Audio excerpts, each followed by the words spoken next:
제 이야기를 들려드리려고 합니다. 아마 믿기 어려우실지도 모르겠어요. 저 같은 사람에게 이런 일이 일어났다는 게 말이죠. 하지만 이건 제가 직접 겪은 일이고 제 인생을 완전히 바꿔놓은 하루에 대한 진짜 이야기입니다.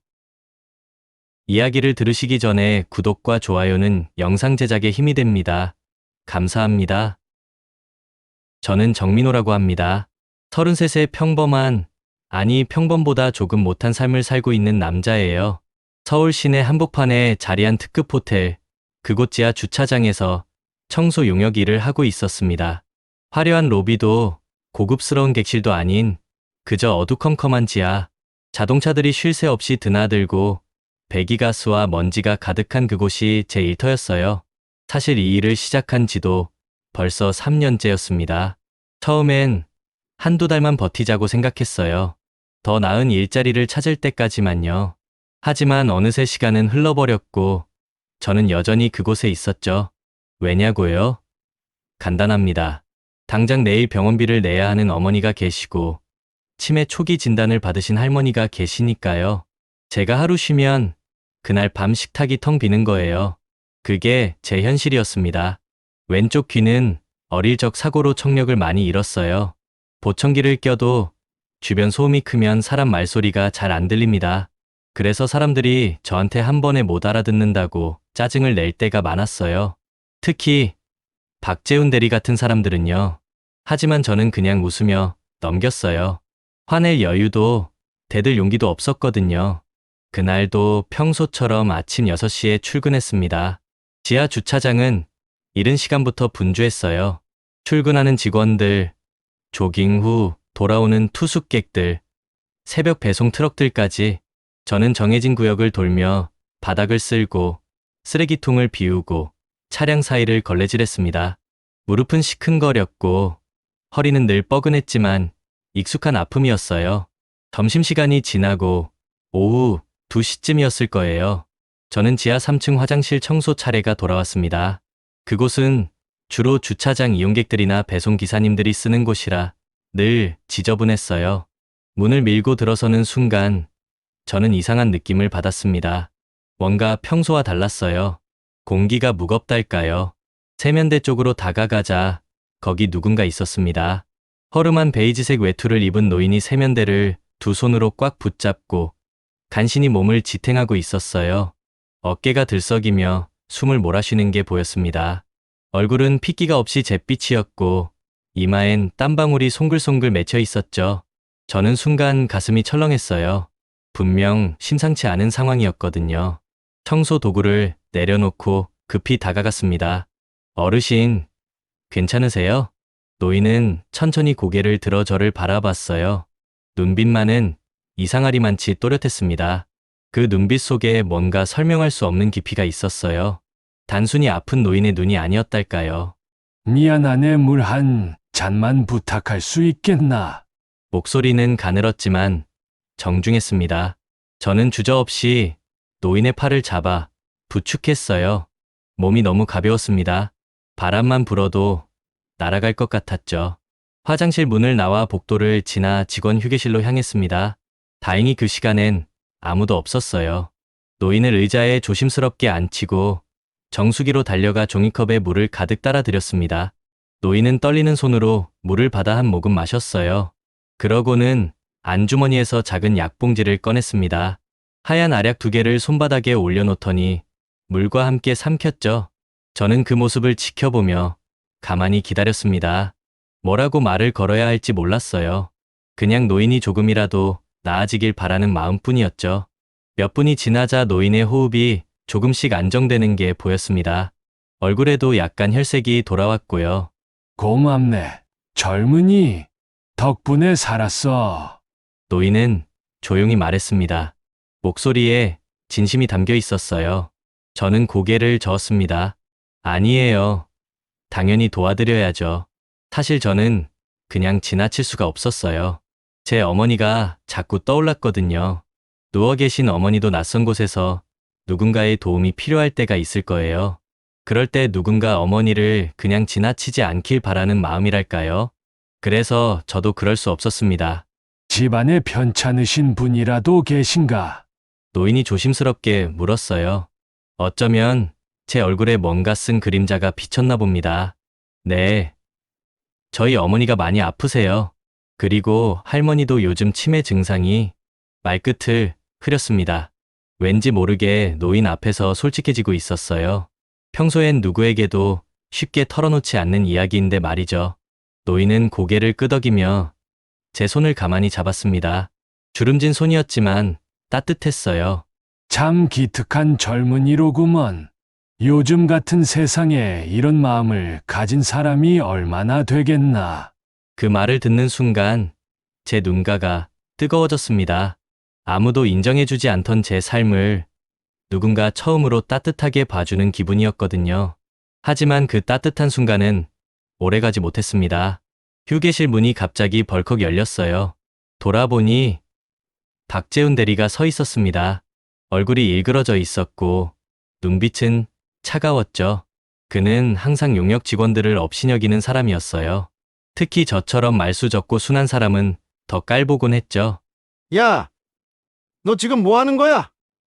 목소리가 복도에 울렸습니다. 저는 깜짝 놀라 벌떡 일어섰어요. 여긴 직원 휴게실이야. 직원, 너 같은 용역직이 왜 외부인을 데려왔어? 일은 안 하고? 아니요, 대리님. 이분이 화장실에서 쓰러지셔서. 제 변명은 시작도 못했습니다. 쓰러졌으면 경비실에 연락하지. 왜 네가 함부로 판단해? 이런 식으로 이상한 사람 들였다가 사고라도 나면 어쩌려고? 박 대리의 얼굴은 점점 붉어졌어요. 노인을 향해 손짓을 하더니 말했습니다. 어르신, 여기 있으시면 안 됩니다. 나가주세요. 저는 가슴이 철렁했습니다. 노인은 아직 완전히 회복되지 않으신 것 같았거든요.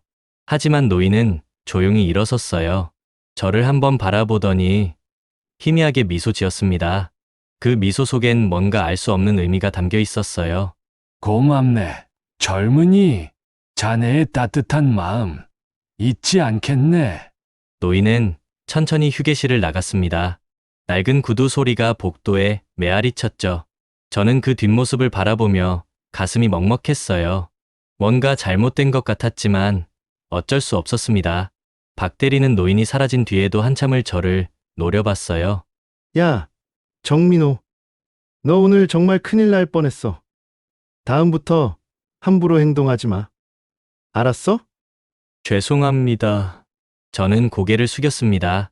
더 이상 할 말이 없었어요. 박 대리는 헛웃음을 치며 휴게실을 나갔고 저는 한동안 그 자리에 서 있었습니다. 그날 저녁 퇴근길 지하철 안에서 저는 계속 그 노인을 생각했어요. 괜찮으셨을까? 혹시 또 어디선가 쓰러지신 건 아닐까? 낡은 외투, 다른 구두. 하지만 이상하게 맑았던 그 눈빛, 그리고 제 손을 잡으며 해주셨던 말. 자네의 따뜻한 마음 잊지 않겠네. 저는 창밖을 바라보며 한숨을 쉬었습니다. 괜히 나섰다가 혼만 났다는 생각도 들었지만 동시에 후회는 없었어요. 만약 다시 그 순간으로 돌아가도 저는 똑같이 행동했을 겁니다. 왜냐하면 그게 제가 배운 삶의 방식이었으니까요. 집에 도착하니 익숙한 약 냄새가 코를 찔렀습니다. 어머니는 방에 누워 계셨고 할머니는 거실에서 텔레비전을 보고 계셨어요. 민호야, 왔니? 밥 먹었어? 네, 할머니, 먹었어요. 거짓말이었지만 할머니를 안심시키고 싶었어요. 저는 부엌으로 가서 냉장고를 열었습니다. 텅 비어 있었죠. 내일 장을 봐야겠다고 생각하며 라면 하나를 끓였습니다. 그날 밤, 잠들기 전 저는 천장을 바라보며 생각했습니다. 내일도 똑같은 하루가 반복되겠지. 지하 주차장, 청소 도구, 박 대리의 잔소리, 그리고 퇴근 후 집으로 돌아오는 길. 하지만 그게 제 인생이었어요. 불평할 것도 바꿀 수 있는 것도 없었습니다. 다만 한 가지, 그날 만난 노인의 얼굴만은 자꾸 떠올랐습니다. 왜일까요? 그분이 제게 남긴 말이, 그 따뜻한 눈빛이 뭔가 제 마음속에 작은 파문을 일으키고 있었어요. 물론 그때의 저는 몰랐습니다. 그날이 제 인생의 완전한 전환점이 될 거라는 걸, 그 노인이 단순한 노인이 아니었다는 걸. 그리고 머지않아 제 삶이 완전히 달라질 거라는 거려. 하지만 그건 다음 이야기입니다. 저는 그날 밤 그저 피곤한 몸을 이불 속에 묻으며 잠에 빠져들었어요. 내일도 6시에 일어나야 하니까요. 그날 이후로 며칠간은 정말 힘든 시간이었습니다. 박재훈 대리가 유난히 저를 더 감시하기 시작했거든요. 마치 제가 언제 또 문제를 일으킬지 모른다는 듯이 말이에요. 정민호, 여기 제대로 안 닦였어. 다시 해. 멀쩡하게 닦아놓은 바닥을 보며 박 대리는 그렇게 말했습니다. 저는 아무 말 없이 다시 걸레를 들었어요. 따지거나 항변할 수 없었죠. 용역 직원에게 그런 권리는 없으니까요. 그저 고개를 숙이고 시키는 대로 하는 게 상책이었습니다. 그런데 이상하게도 그 노인의 얼굴이 자꾸 떠올랐어요. 일하는 중에도, 쉬는 시간에도, 퇴근길 지하철 안에서도요. 낡은 외투를 입고 세면대를 붙잡고 계시던 그 모습, 약을 드시며 저를 바라보시던 그 눈빛, 그리고 제 손을 잡으며 해주셨던 말들이 계속 머릿속을 맴돌았습니다. 혹시 그분은 지금 어디 계실까? 괜찮으신 걸까? 다시 어디선가 쓰러지신 건 아닐까? 그런 걱정이 가슴 한편에 자리 잡고 있었어요. 이상했죠. 이름도 모르는 노인을, 처음 본 사람을 이렇게 걱정하게 될 줄은 몰랐으니까요. 사흘째 되던 날이었습니다. 평소보다 조금 늦게 퇴근했어요. 박 대리가 마지막에 한 구역을 더 청소하라고 시켰거든요. 지친 몸을 이끌고 집에 도착하니 저녁 8시가 넘어 있었습니다. 계단을 올라가는 다리가 천근만근이었어요. 현관문을 열고 들어서는 순간 뭔가 평소와 다른 느낌이 들었습니다. 공기가 달랐어요. 그리고 부엌에서 어머니의 목소리가 들렸습니다. 민호야, 왔니? 어서 와라. 오늘 좋은 일이 있었어. 어머니의 목소리에는 오랜만에 활기가 섞여 있었어요. 저는 신발을 벗으며 부엌으로 향했습니다. 그리고 냉장고 문이 열려 있는 걸 봤죠. 순간 제 발걸음이 멈췄습니다. 냉장고 안이 가득 차 있었어요. 며칠 전까지만 해도 텅 비어 있던 그 냉장고에 온갖 식료품이 빼곡하게 들어 있었습니다. 한우로 보이는 고급 소고기, 싱싱한 과일들, 각종 반찬 재료들, 심지어 제가 평소 살 엄두도 못 냈던 유기농 채소들까지요. 저는 어안이 벙벙해서 그 자리에 서 있을 수밖에 없었어요. 꿈을 꾸는 건가 싶어서 눈을 몇 번 깜빡였지만 냉장고 속 식료품들은 여전히 그곳에 있었습니다. 엄마, 이게 다 뭐예요? 제 목소리는 떨리고 있었습니다. 어머니는 침대에 기대앉아 환하게 웃으며 말씀하셨어요. 아까 젊은 남자분이 왔었어. 정장을 입고 말이야. 내 이름을 말하더라고. 회사에서 직원 복지 차원에서 보냈다면서 이것저것 놓고 갔어. 회사에서요? 우리 회사가요? 저는 믿을 수 없었습니다. 용역회사에서 직원들에게 이런 식의 복지를 제공한다는 건 들어본 적이 없었거든요. 아니, 있을 수 없는 일이었어요. 우리 같은 비정규직에게 그런 혜택이 있을 리 없었습니다. 할머니께서 거실에서 말씀하셨어요. 민호야, 그 사람이 참 점잖아 보이더라. 우리 민호 회사 사람이 그렇게 좋은 사람들이구나. 저는 냉장고 문을 천천히 닫으며 생각에 잠겼습니다. 뭔가 이상했어요. 석연치 않았죠. 용역회사에서 이런 걸 보낼 이유가 전혀 없었으니까요. 게다가 타이밍도 묘했습니다. 하필 그 노인을 만난 직후에 이런 일이 생기다니요. 저는 주머니에서 휴대폰을 꺼내 소장님께 전화를 걸었습니다. 이소정 소장님은 제 사정을 잘 아시는 분이었고 늘 저를 아들처럼 챙겨주셨거든요. 여보세요, 소장님. 저 정민호인데요. 민호야. 무슨 일이야? 퇴근은 잘했어? 네. 그런데 소장님, 혹시 오늘 저희 집에 회사에서 뭘 보낸 거 있으세요? 전화기 너머로 잠시 침묵이 흘렀습니다. 보낸 거. 무슨 얘기야? 아까 젊은 남자분이 오셔서 회사 이름을 대며 식료품을 놓고 가셨다는데요. 냉장고가 가득 찰 정도로요. 소장님의 목소리가 이해해졌어요. 민호야. 우리 회사에서 그런 거 안 보냈어. 직원 복지로 식료품 지원 같은 건 우리 회사 예산에 없잖아. 너도 알지? 제 심장이 빠르게 뛰기 시작했습니다. 그럼 이게 도대체 누가 보낸 거예요? 글쎄 혹시 네가 아는 사람 중에 장난치는 사람 있어? 아니면 소장님도 말끝을 흐렸습니다. 둘 다 뭐라 설명할 수 없었던 거죠. 민호야, 일단 조심해. 혹시 모르니까 내일 출근해서 얘기하자. 너무 걱정하지 말고. 전화를 끊은 후 저는 한동안 거실에 멍하니 서 있었습니다. 머릿속이 복잡했어요. 누가 이런 걸 보낸 걸까요? 왜 저한테 이런 걸 해주는 걸까요? 그리고 왜 하필 지금이었을까요? 문득 그 노인이 떠올랐습니다. 혹시 설마요? 아니에요. 말도 안 되죠. 그분은 그냥 평범한 노인이셨어요. 허름한 외투를 입고 낡은 구두를 신고 계셨잖아요. 그런 분이 이렇게 비싼 식료품들을 보낼 리 없었습니다. 하지만 이상하게도 그 생각을 떨쳐낼 수가 없었어요. 그분의 눈빛이 자꾸 떠올랐거든요. 평범한 노인의 눈빛이 아니었던 것 같다는 느낌이요. 뭔가 깊이가 있었고 무게가 있었어요. 그날 밤 저는 잠을 제대로 이루지 못했습니다. 천장을 바라보며 온갖 생각이 머릿속을 스쳐 지나갔어요. 혹시 누군가 저를 시험하는 건 아닐까? 아니면 사기라도 당하는 걸까? 세상에 공짜는 없다고 늘 들어왔는데 이게 대가를 요구하는 건 아닐까? 하지만 동시에 다른 생각도 들었습니다. 어쩌면 세상에 아직 선한 사람들이 남아있는 건 아닐까요?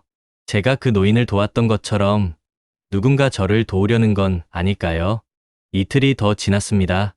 그 사이 아무 일도 일어나지 않았어요. 아무도 찾아오지 않았고 전화도 없었습니다. 저는 여전히 지하 주차장에서 청소를 했고 박 대리는 여전히 저를 괴롭혔으며 퇴근 후엔 어머니와 할머니를 돌봤습니다. 다만 한 가지 달라진 게 있다면 식탁이 조금 더 풍성해졌다는 것이었어요. 어머니는 냉장고에 있는 소고기로 미역국을 끓여주셨고 저는 오랜만에 제대로 된 식사를 했습니다. 어머니의 얼굴에도 생기가 돌았고 할머니도 맛있게 드시는 걸 보니 가슴이 따뜻해졌어요. 하지만 여전히 불안했습니다. 이게 정말 선이었을까요? 아니면 뭔가 큰일의 시작일까요?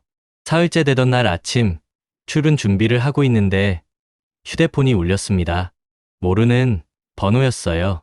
잠깐 망설이다가 전화를 받았습니다. 여보세요? 정민호 씨 맞으시죠? 낯선 남자의 목소리였습니다. 침착하고 정중했어요. 하지만 왠지 긴장되는 목소리이기도 했죠. 네, 그런데요. 저는 호텔 본사 인사팀에서 연락드리는 겁니다. 혹시 오늘 오전 중에 시간 내실 수 있으신가요? 제 심장이 쿵 하고 내려앉았습니다. 본사, 인사팀, 용역 직원인 제가 왜 본사 인사팀에서 연락을 받는 걸까요? 저 무슨 일이신지 여쭤봐도 될까요? 전화상으로 말씀드리기는 어렵고요. 직접 뵙고 말씀드리고 싶습니다. 걱정하지 마세요. 나쁜 일은 아닙니다. 나쁜 일이 아니라는 말이 오히려 더 불안하게 만들었어요. 제 손은 떨리고 있었고 목소리는 가늘어졌습니다. 알겠습니다. 언제, 어디로 가면 될까요? 오늘 오전 11시 호텔 본관 10층 회의실로 오시면 됩니다. 정문에서 제 이름을 말씀하시면 안내 받으실 수 있습니다. 전화가 끊어진 후 저는 한동안 휴대폰을 쥔 채 멍하니 서 있었습니다. 뭔가 큰일이 벌어지고 있었어요. 제가 알지 못하는, 제가 통제할 수 없는 무언가가 제 주변에서 움직이고 있었습니다. 소장님께 전화를 걸어 상황을 설명했더니 소장님도 놀라셨어요. 민호야, 혹시 내가 실수한 거 있어? 고객 불만이나 그런 거? 아니요. 전혀요. 저 정말 조심히 일했어요. 그럼 좋은 일일 수도 있잖아. 너무 걱정하지 말고 일단 다녀와 봐. 무슨 일인지 확인하고 나한테 연락해. 하지만 좋은 일일 리 없다고 생각했어요. 용역 직원에게 좋은 일이 갑자기 생길 리 없었으니까요. 분명 뭔가 문제가 생긴 거예요. 혹시 그날 노인을 휴게실로 데려간 것 때문에 징계를 받는 건 아닐까요? 오전 11시 저는 처음으로 호텔 정문으로 들어갔습니다.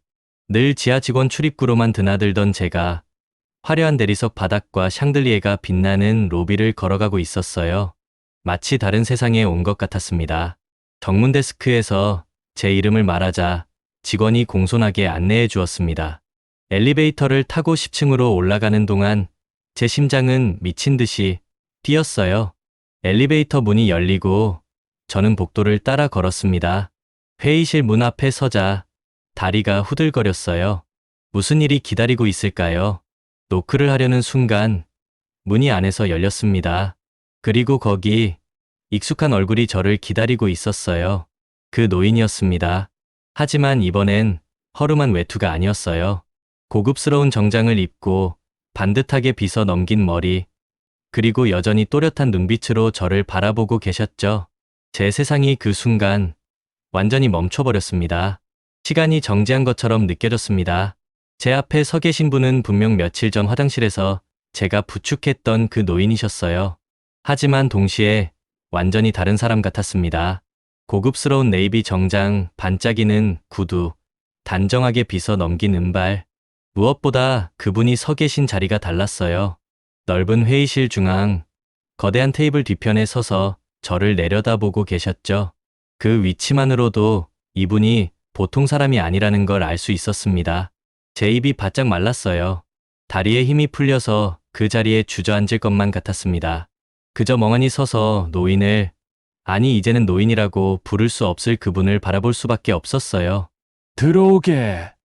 정민호 씨. 그분의 목소리는 부드러웠지만 그 안에 권위가 담겨 있었습니다.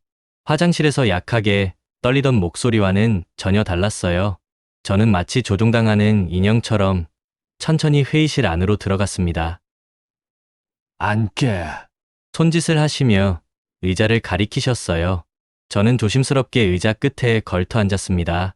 등받이에 기대지도 못했죠. 너무 긴장해서 온몸이 경직되어 있었거든요. 그분은 제 맞은편에 앉으셨습니다. 그리고 천천히 미소를 지으셨어요. 그 미소 속에서 비로소 며칠 전 제가 봤던 그 온화한 노인의 모습이 어렴풋이 보였습니다. 놀랐겠네. 미안하네. 정민호 씨. 이렇게 급작스럽게 부른 게 말이야. 저는 입술을 달싹였지만 말이 나오지 않았어요. 목구멍이 막힌 것처럼 답답했습니다. 그분이 말을 이었습니다. 자네, 나를 기억하나? 사흘 전 화장실에서 말이야. 내 어르신 아니. 그러니까 말을 제대로 잊지 못하는 저를 보며 그분은 조용히 웃으셨어요. 어르신이라고 불러도 돼. 나는 윤태성이라고 하네. 이 호텔의 회장이지. 회장. 그 단어가 귓가에 울렸을 때 제 머릿속이 하얗게 변했습니다. 회장이라고요? 제가 부축했던 그 노인이, 물을 따라드렸던 그분이, 박 대리에게 쫓겨나셨던 그분이 이 호텔의 회장님이셨다고요? 믿을 수가 없었어요. 아니, 믿고 싶지 않았습니다. 이게 꿈이라면 얼마나 좋을까요? 지금 당장 깨어나서 지하 주차장 청소를 하고 있으면 얼마나 좋을까요? 하지만 이건 꿈이 아니었어요. 눈앞에 윤태성 회장님은 실제했고 제가 앉아있는 이 회의실도 실제했습니다. 그리고 제가 저지른 일도 모두 사실이었죠. 저는 정말 몰랐습니다. 회장님이신 줄은 정말로. 제 목소리는 떨리고 있었습니다. 회장님은 손을 가볍게 흔들며 말씀하셨어요. 알았으면 더 이상했겠지. 자네는 그저 아픈 노인을 본 거고 당연히 해야 할 일을 한 거네. 그게 중요한 거야. 그분의 눈빛이 따뜻해졌습니다. 며칠 전 휴게실에서 제 손을 잡으며 고맙다고 하시던 바로 그 눈빛이었어요. 자네가 그날 나를 도와줬을 때 나는 자네가 어떤 사람인지 알 수 있었네. 자네 눈빛에서 진심을 봤어. 요즘 세상에 그런 진심을 가진 사람이 얼마나 되겠나. 저는 고개를 숙였습니다. 부끄러웠어요. 저는 그저 지나칠 수 없어서 도왔을 뿐인데 이렇게 큰 의미를 부여받는 게 오히려 부담스러웠습니다. 회장님, 저는 정말 특별한 일을 한 게 아닙니다. 누구라도 그렇게 했을 거예요. 아니네. 회장님의 목소리가 단호해졌습니다. 자네 상사는 그렇게 하지 않았어. 나를 쫓아냈지. 그리고 자네를 혼냈고, 자네는 그 상황에서도 나를 걱정했네. 박 대리가 나간 후에도 자네 눈빛에는 걱정이 가득했어. 회장님은 모든 걸 보고 계셨던 거예요. 그날 제가 느꼈던 모든 감정을, 제가 했던 모든 행동을 다 기억하고 계셨습니다. 그래서 자네에 대해 알아봤네. 용역 회사를 통해서 말이야. 제 가슴이 철렁했습니다. 회장님이 저에 대해 조사를 했다는 얘기였어요. 자네 어머니가 당뇨와 고혈압으로 투병 중이시고, 할머니께서는 치매 초기 진단을 받으셨다고 들었네. 그리고 자네가 혼자서 두 분을 돌보고 있다고도. 제 눈시울이 뜨거워졌습니다. 낯선 사람 앞에서 울면 안 되는데 눈물이 자꾸 차올랐어요. 제 삶을, 제 고단함을 누군가 알아봐 주고 있다는 게 너무 버거웠습니다. 그래서 자네 집에 작은 선물을 보냈네. 식료품 말이야. 그게 회장님께서 그래. 내가 사람을 보낸 거야. 자네 어머니께서 기뻐하시더라고 들었네. 회장님은 미소 지으셨지만 저는 울음을 참느라 말을 잇지 못했습니다. 왜 이러실까요? 왜 저 같은 사람에게 이렇게까지 신경을 쓰시는 걸까요? 저는 그저 청소나 하는 용역 직원일 뿐인데요. 회장님, 저는 그런 걸 받을 자격이 없습니다. 자격. 회장님의 목소리가 부드러워졌습니다. 정민호 씨, 자네는 사람을 구했네. 내가 그날 쓰러졌던 건 심장 문제 때문이었어. 오래된 지병이지. 만약 자네가 그냥 지나쳤더라면 나는 그 화장실 바닥에서 정말로 큰일 날 뻔했네. 저는 고개를 들어 회장님을 바라봤습니다. 회장님의 눈빛은 진지했어요. 자네는 내 생명을 구한 거야. 그런데 그게 자격이 없다고? 천만의 말씀일세. 회장님은 자리에서 일어나 창가로 걸어가셨습니다. 거대한 유리창 너머로 서울의 풍경이 펼쳐져 있었어요. 저도 모르게 그 뒷모습을 바라봤습니다. 나는 이 호텔을 40년 넘게 운영해왔네. 그동안 수많은 사람들을 봤지. 돈을 위해 아첨하는 사람, 권력을 위해 굽신거리는 사람, 겉으로만 친절한 척하는 사람들 말이야. 회장님의 목소리에는 묘한 쓸쓸함이 배어 있었습니다. 그런데 자네는 달랐어. 자네는 내가 누군지도 모르고 나한테 뭘 바라지도 않았지. 그저 아픈 사람을 도왔을 뿐이야. 그게 얼마나 귀한 일인지 아나? 저는 대답하지 못했습니다. 그저 회장님의 말씀을 들을 뿐이었어요. 회장님은 다시 저를 향해 돌아서셨습니다. 정민호 씨, 나는 자네 같은 사람이 이 세상에서 고생만 하며 살아가는 게 안타까웠네. 그래서 생각했지. 내가 뭔가 도움을 줄 수 있지 않을까 하고. 제 심장이 빠르게 뛰기 시작했습니다. 회장님이 무슨 말씀을 하시려는 걸까요? 하지만 오늘은 그 얘기를 하려고 부른 게 아니네. 회장님은 다시 자리에 앉으시며 부드럽게 웃으셨어요. 오늘은 그저 자네에게 제대로 감사 인사를 하고 싶었네. 그날 고마웠다고, 자네 덕분에 내가 살았다고 말이야. 회장님, 그리고 자네가 앞으로 어떤 사람인지 더 알고 싶었네. 자네가 어떤 꿈을 가지고 있는지, 무엇을 원하는지 말이야. 저는 잠시 망설였습니다. 무슨 말을 해야 할까요? 제게 꿈 같은 게 있기나 한가요? 그저 하루하루를 버티는 것만으로도 벅찬 삶인데요. 저는 그냥 어머니와 할머니가 건강하시면 좋겠습니다. 그리고 제가 두 분을 잘 모실 수 있으면 그것만으로도 충분합니다. 제 목소리는 작았지만 진심이었어요. 저는 정말로 그것 외에는 바라는 게 없었습니다. 회장님은 고개를 끄덕이셨습니다. 역시 자네답네. 자기 자신보다 가족을 먼저 생각하는구먼. 회장님은 잠시 생각에 잠기셨다가 천천히 말씀하셨어요. 정민호 씨, 오늘은 이만 돌아가게. 자네 일도 있을 테고. 하지만 며칠 내로 다시 연락하겠네. 그때 자네에게 하고 싶은 제안이 있어. 제안이요? 그래. 하지만 오늘은 아니네. 자네가 오늘 들은 것들만으로도 충분히 놀랐을 테니까. 회장님은 일어나서 제게 손을 내밀었습니다. 저는 황급히 일어나 그 손을 잡았어요. 회장님의 손은 따뜻했습니다. 며칠 전 휴게실에서 제 손을 잡으셨던 바로 그 온기였죠. 고맙네. 정민호 씨. 진심으로. 제가 더 감사합니다. 회장님. 회의실을 나와 엘리베이터에 탔을 때 저는 비로소 긴 한숨을 내쉬었습니다. 다리가 후들후들 떨렸어요. 꿈만 같았습니다. 아니, 꿈이 아니라는 게 더욱 믿기지 않았죠. 로비를 지나 밖으로 나왔을 때 따뜻한 햇살이 제 얼굴을 비췄습니다. 저는 그 자리에 잠시 멈춰 서서 하늘을 올려다봤어요. 제 인생에 뭔가 큰 변화가 일어나고 있었습니다. 그게 정확히 무엇인지는 아직 몰랐지만 분명한 건 제 삶이 이제 예전과 같지 않을 거라는 거였어요. 그날 저는 지하 주차장으로 돌아가지 않았습니다.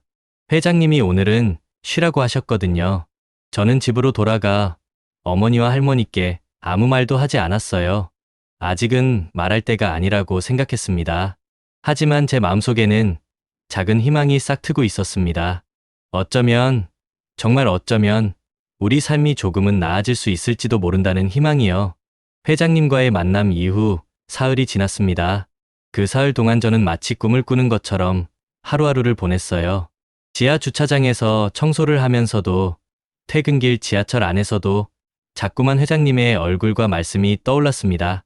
며칠 내로 다시 연락하겠네. 회장님은 그렇게 말씀하셨죠. 하지만 사흘이 지나도록 아무 연락이 없었어요. 혹시 제가 꿈을 꾼 건 아닐까? 혹시 회장님이 마음을 바꾸신 건 아닐까? 그런 생각들이 머릿속을 떠나지 않았습니다. 그런데 이상한 일이 하나 있었어요. 박재훈 대리가 갑자기 저를 건드리지 않는 거예요. 평소 같으면 틈만 나면 트집을 잡고 잔소리를 하던 그 사람이 저를 보면 슬쩍 피하거나 눈을 마주치지 않으려 했습니다. 마치 제가 무서운 사람이라도 된 것처럼요. 소장님께서도 눈치채셨는지 조용히 물어보셨어요. 민호야, 박 대리가 요즘 이상하지? 너한테 뭐라고 안 하네? 네. 저도 이상해요. 왜 그러는지 모르겠어요. 하지만 속으로는 짐작이 갔습니다. 분명 회장님과 관련이 있을 거예요. 어쩌면 박 대리도 뭔가 눈치를 챈 게 아닐까요? 그리고 나흘째 되던 날 아침 다시 전화가 왔습니다. 지난번과 똑같은 번호였어요. 본사 인사팀이었죠. 저는 떨리는 손으로 전화를 받았습니다. 정민호 씨, 오늘 오후 2시에 다시 한번 방문해 주실 수 있을까요? 회장님께서 기다리고 계십니다. 드디어였어요. 회장님이 말씀하셨던 그 제안을 듣게 되는 날이 온 겁니다. 저는 가슴이 두근거려서 제대로 대답도 못했어요. 네, 알겠습니다. 꼭 가겠습니다. 그날 오전 내내 저는 일에 집중할 수가 없었습니다. 걸레질을 하다가도 멍하니 서 있곤 했고, 쓰레기를 버리러 가다가도 계속 시계만 쳐다봤어요. 시간이 너무 느리게 가는 것 같았습니다. 드디어 오후 2시가 되었습니다. 저는 지난번처럼 호텔 로비로 들어가 엘리베이터를 탔어요. 10층 버튼을 누르는 손이 떨렸습니다. 엘리베이터가 올라가는 동안 거울에 비친 제 모습을 봤어요. 낡은 청소복을 입은 초라한 남자. 과연 제가 회장님의 제안을 받을 자격이 있을까요? 회의실 문 앞에서 잠시 숨을 고르고 노크를 했습니다. 안에서 회장님의 목소리가 들려왔어요. 들어오게. 문을 열고 들어서니 이번에도 회장님이 홀로 앉아 계셨습니다. 고급스러운 회색 정장 차림이었고 제가 들어오자 환하게 미소 지으셨어요. 어서 오게. 정민호 씨. 앉게. 저는 조심스럽게 의자에 앉았습니다. 지난번보다는 조금 덜 긴장되었지만 여전히 심장은 빠르게 뛰고 있었어요. 회장님은 천천히 입을 여셨습니다. 그동안 잘 지냈나? 일은 괜찮고. 네, 회장님. 덕분에 잘 지냈습니다. 그래. 다행이네.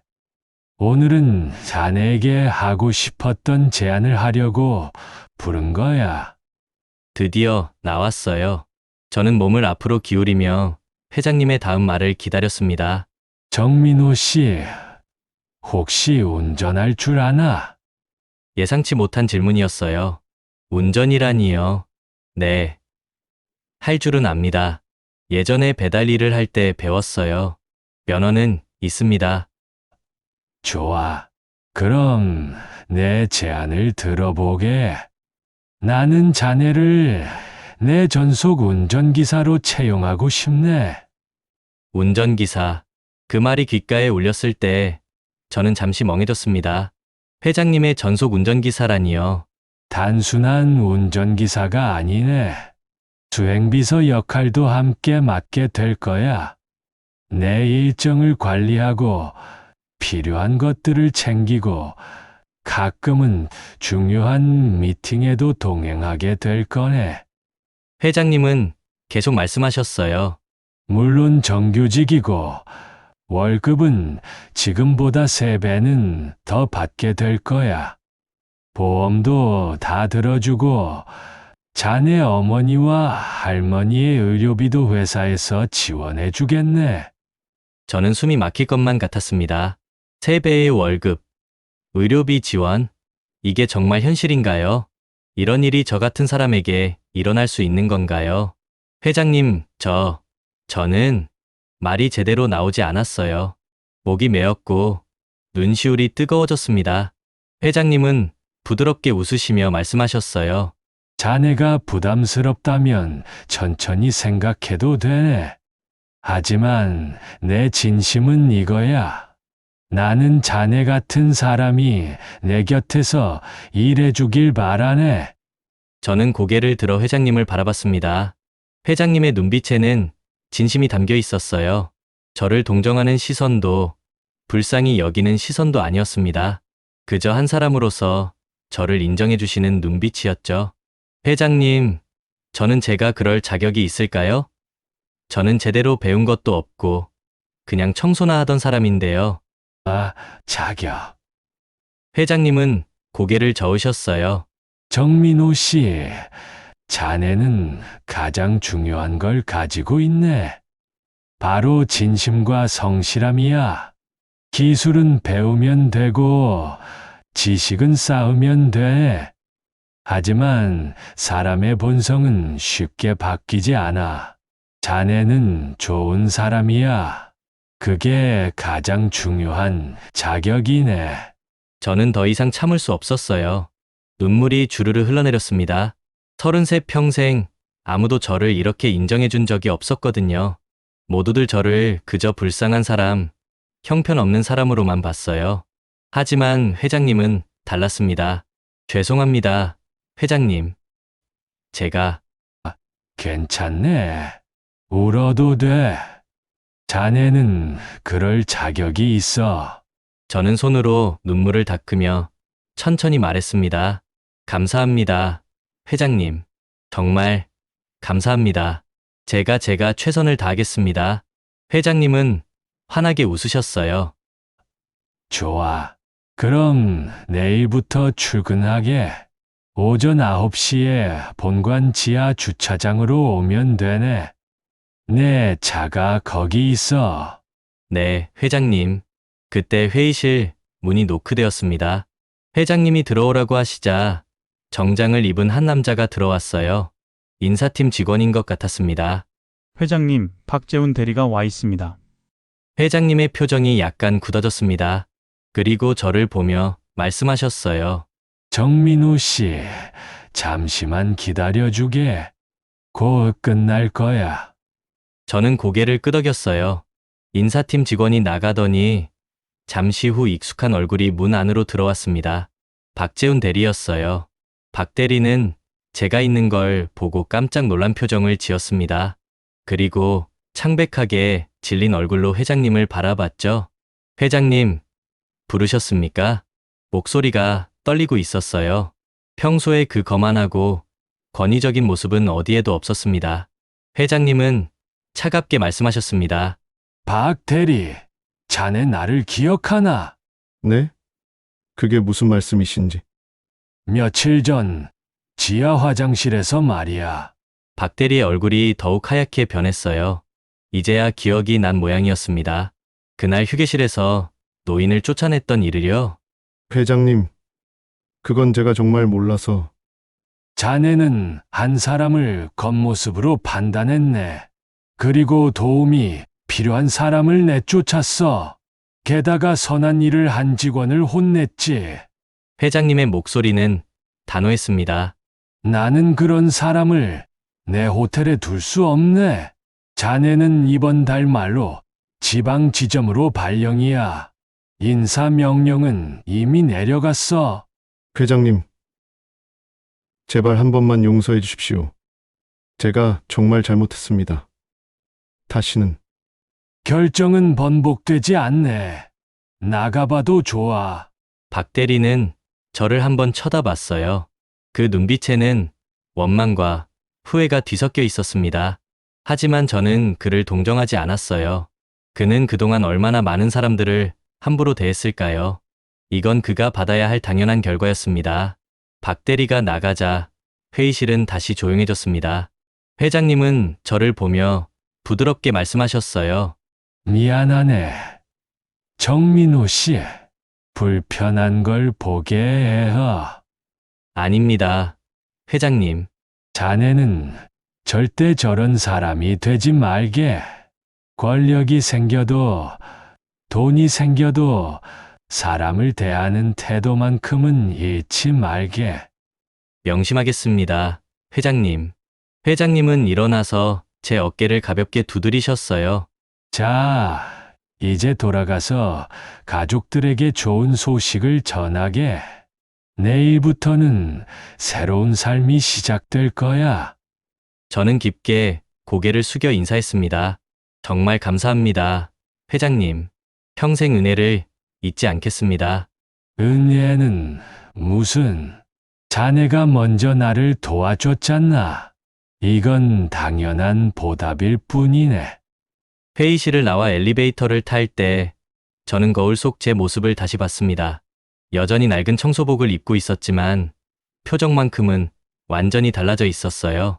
눈빛에 희망이 보였고 입가에는 미소가 머물러 있었습니다. 집으로 가는 길, 저는 뛰다시피 했어요. 빨리 어머니와 할머니께 이 소식을 전하고 싶었습니다. 현관문을 열고 들어서자마자 소리쳤어요.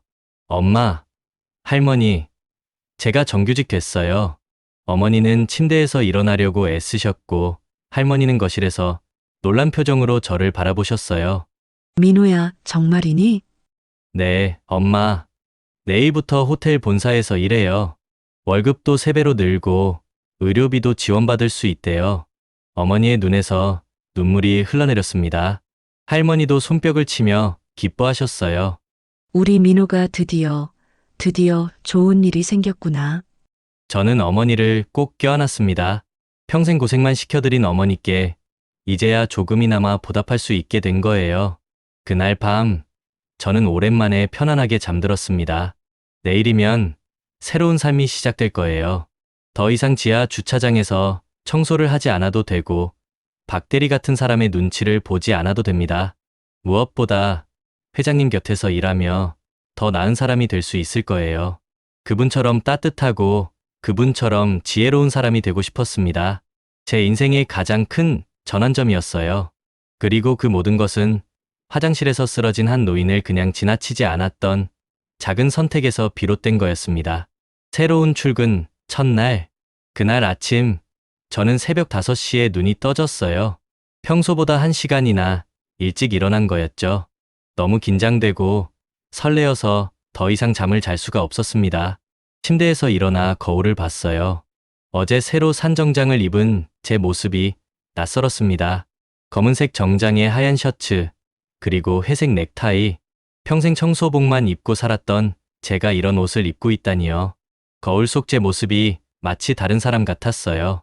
하지만 동시에 뭔가 제자리를 찾은 것 같은 기분도 들었습니다. 어머니께서 일찍 일어나셔서 아침을 준비해 주셨어요. 오랜만에 든든한 아침 식사였습니다. 따뜻한 된장찌개와 계란말이, 그리고 김치. 어머니는 계속 제 얼굴만 보며 흐뭇해 하셨어요. 우리 민호가 이제 정말 어엿한 직장인이 됐구나. 돌아가신 내 아버지가 보셨으면 얼마나 좋아하셨을까. 어머니의 눈가가 촉촉해졌습니다. 저는 어머니의 손을 꼭 잡았어요. 엄마, 이제 좋은 일만 있을 거예요. 제가 엄마 고생 안 시켜드릴게요. 고맙다, 아들. 내가 건강하고 행복하면 그것만으로 충분해. 아침을 먹고 집을 나설 때 할머니께서도 현관까지 나오셨어요. 평소엔 거동이 불편하셔서 잘 움직이지 못하시는데 그날만큼은 꼭 배웅을 해주고 싶으셨나 봅니다. 민호야, 조심히 다녀와라. 새 직장에서 잘하고. 네, 할머니, 다녀올게요. 호텔로 가는 지하철 안에서 저는 계속 손을 주물렀어요. 긴장돼서 손바닥에 땀이 났습니다. 과연 제가 잘할 수 있을까요? 회장님의 기대를 저버리지 않을 수 있을까요? 온갖 걱정이 머릿속을 가득 채웠습니다. 호텔에 도착해 본관 지하 주차장으로 내려갔습니다. 예전에 청소하던 바로 그곳이었어요. 하지만 이제는 청소 도구를 들고 있는 게 아니라 정장을 입고 회장님을 기다리고 있는 거였죠. 참 아이러니했습니다. 지정된 주차 구역으로 가니 검은색 고급 세단이 서 있었어요. 반짝반짝 윤이 나는 차체를 보며 저는 조심스럽게 차에 다가갔습니다. 그때 뒤에서 목소리가 들렸어요. 일찍 왔네. 정민우 씨. 돌아보니 회장님이 서 계셨습니다. 짙은 남색 정장 차림에 서류 가방을 든 모습이었어요. 저는 얼른 허리를 숙여 인사했습니다. 안녕하십니까, 회장님. 정민우, 출근했습니다. 회장님은 빙그레 웃으시며 말씀하셨어요. 좋아. 기압이 넘치는구먼. 그런데 너무 긴장하지는 말게. 천천히 배우면 돼. 네, 회장님. 회장님은 제게 차 열쇠를 건네주셨습니다. 그 순간 제 손이 떨렸어요. 이렇게 비싼 차를 제가 운전한다니요. 회장님은 제 떨리는 손을 보시고는 다독이듯 말씀하셨습니다. 괜찮네. 실수해도 돼. 자는 고치면 되는 거야. 중요한 건 자네가 안전하게 운전하는 거네. 그 말씀에 조금 긴장이 풀렸어요. 저는 조심스럽게 운전석에 앉았습니다. 새 차 냄새가 났고 가죽 시트는 부드러웠어요. 회장님은 뒷좌석에 앉으셨습니다. 자, 그럼 출발하세. 오늘은 강남에 있는 지점 호텔로 가볼 거야. 네, 회장님. 저는 조심스럽게 시동을 걸었습니다. 엔진이 부드럽게 돌아가는 소리가 들렸어요. 천천히 주차장을 빠져나와 도로로 진입했습니다. 평소보다 더 신중하게, 더 조심스럽게 운전했죠. 차 안은 조용했습니다. 회장님은 뒷좌석에서 서류를 보고 계셨고, 저는 운전에만 집중했어요. 그런데 신기한 게 긴장은 되었지만 두렵지는 않았습니다.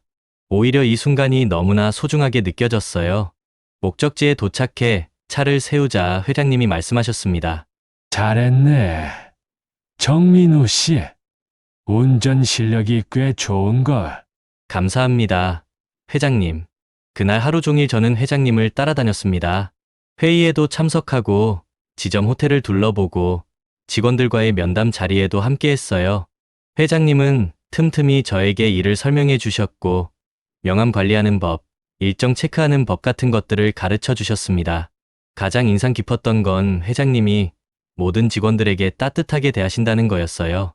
청소 직원이든 주방 직원이든 프런트 직원이든 모두에게 공손하게 인사하셨고 그들의 이름을 기억하고 계셨습니다. 사람은 직급으로 평가받는 게 아니네. 모두가 소중한 역할을 하고 있어. 회장님은 제게 그렇게 말씀하셨어요. 저는 그 말씀을 가슴 깊이 새겼습니다. 일주일이 지났습니다. 저는 점점 일에 익숙해져 갔어요. 회장님의 일정을 관리하고 차를 운전하고 각종 미팅을 준비하는 일들이 이제는 자연스러워졌습니다. 무엇보다 회장님께서 많은 걸 가르쳐 주셨어요. 단순히 일하는 방법뿐만 아니라 사람을 대하는 태도, 리더십, 그리고 삶의 지혜까지요. 어느 날 오후였습니다. 회장님의 일정이 일찍 끝나서 호텔로 돌아가는 길이었어요. 그런데 회장님께서 갑자기 말씀하셨습니다. 민호 씨, 잠깐 지하 주차장에 들러주겠나? 네, 회장님. 지하 주차장에 도착하니 청소 중인 직원들이 보였어요. 제가 한 달 전까지 함께 일하던 동료들이었습니다. 회장님께서 차에서 내리시더니 저에게도 함께 가자고 하셨어요. 저는 회장님을 따라 동료들에게 다가갔습니다. 그들은 저를 보고 깜짝 놀랐어요. 민호야, 너 정말 회장님 옆에서 일하게 됐구나. 김형이 반갑게 말했습니다. 저보다 나이가 많은 선배 청소 직원이었어요. 저는 환하게 웃으며 인사했습니다. 네. 형, 잘 지내셨어요? 그때 소장님이 오셨어요. 이소정 소장님은 저를 보자마자 눈물을 글썽이셨습니다. 민호야, 정말 잘 됐다. 내가 좋은 기회를 잡아서 얼마나 기쁜지 몰라. 소장님, 그동안 정말 감사했어요. 소장님이 저를 잘 챙겨주셔서 여기까지 올 수 있었어요. 회장님이 조용히 말씀하셨습니다. 소장님, 그리고 여러분, 정민호 씨는 정말 훌륭한 직원이었을 거라 확신합니다. 여러분 덕분에 이렇게 좋은 사람을 알게 되었네요. 소장님과 동료들은 회장님의 말씀에 감동받은 표정이었어요. 회장님은 계속 말씀하셨습니다. 앞으로 용역 직원분들의 처우를 개선하겠습니다. 여러분도 이 호텔의 소중한 가족이니까요. 그 말씀을 들은 모든 사람들의 얼굴이 밝아졌어요. 저는 가슴이 뭉클했습니다. 회장님은 저 하나만 도운 게 아니었어요. 저를 통해 모든 직원들을 생각하고 계셨던 겁니다. 그날 이후로도 저는 가끔씩 지하 주차장을 찾아갔습니다. 예전 동료들과 이야기를 나누고 그들의 이야기를 들었어요. 그리고 회장님께 그들의 목소리를 전달했습니다. 회장님은 늘 귀 기울여 들어주셨고 개선할 수 있는 것들을 바로 실천에 옮기셨어요. 몇 달이 흘렀습니다. 어느덧 봄이 왔고 호텔 앞 가로수에 새싹이 돋아났어요. 저희 삶도 완전히 달라져 있었습니다. 어머니는 좋은 병원에서 정기적으로 치료를 받으실 수 있게 되었고 건강이 많이 좋아지셨어요. 할머니도 치매 전문 센터에서 프로그램을 받으시며 증상이 완화되셨습니다. 무엇보다 두 분의 얼굴에 웃음이 늘었어요. 저는 회장님 곁에서 많은 걸 배웠습니다. 일하는 방법만이 아니라 삶을 대하는 태도를요. 회장님은 늘 말씀하셨어요. 민호 씨, 자네가 받은 은혜를 잊지 말게. 하지만 그걸 나한테 갚으려 하지는 말게. 대신 다른 누군가에게 베풀게. 그게 진짜 은혜를 갚는 방법이네. 저는 그 말씀을 실천하려고 노력했어요. 길에서 어려운 사람을 보면 도와드렸고 후배 직원들이 힘들어할 때는 제 경험을 나눠줬습니다. 작은 것이지만 제가 받은 따뜻함을 다른 사람에게도 전하고 싶었어요. 어느 날 저녁 회장님과 함께 호텔 옥상에 올라갔습니다. 서울의 야경이 눈앞에 펼쳐졌어요. 반짝이는 불빛들이 참 아름다웠습니다. 회장님이 조용히 말씀하셨어요. 민호 씨, 그날 화장실에서 자네를 만난 게 정말 행운이었네. 회장님, 그 말씀은 제가 해야 할 말씀입니다. 아니네. 나는 자네를 통해 다시 한번 깨달았어. 사람의 진가는 어려운 순간에 드러난다는 걸 말이야. 자네는 아무도 보지 않는 곳에서 보상도 기대하지 않고 그저 옳은 일을 했네. 그게 얼마나 귀한 일인지 자네는 아나? 저는 고개를 저었습니다. 저는 그냥 당연한 일을 했을 뿐입니다. 바로 그거야. 당연한 일을 당연하게 하는 것. 그게 가장 어려운 일이네. 회장님의 말씀에 저는 깊이 고개를 끄덕였습니다. 그날 밤 집으로 돌아와 침대에 누워 천장을 바라봤어요. 지난 몇 달이 주마등처럼 스쳐 지나갔습니다. 화장실에서 쓰러진 노인을 발견했던 그날, 박 대리에게 혼났던 순간, 회장님과의 첫 만남, 그리고 오늘까지의 모든 순간들이요. 제 삶은 완전히 바뀌었습니다. 하지만 더 중요한 건 제 마음이 바뀌었다는 거예요. 예전엔 제 처지를 원망하고 세상이 불공평하다고 생각했었어요. 하지만 이제는 알았습니다. 세상은 때로 냉정하지만 한 사람의 따뜻함이 모든 걸 바꿀 수 있다는 걸요. 저는 회장님처럼 살고 싶었습니다. 겉모습이 아닌 마음을 보는 사람, 약한 사람을 따뜻하게 대하는 사람, 그리고 받은 은혜를 다른 이에게 베푸는 사람이 되고 싶었어요. 이제 제 이야기를 마무리할 시간입니다. 지하 주차장 화장실에서 시작된 이 기적 같은 이야기는 계속되고 있어요.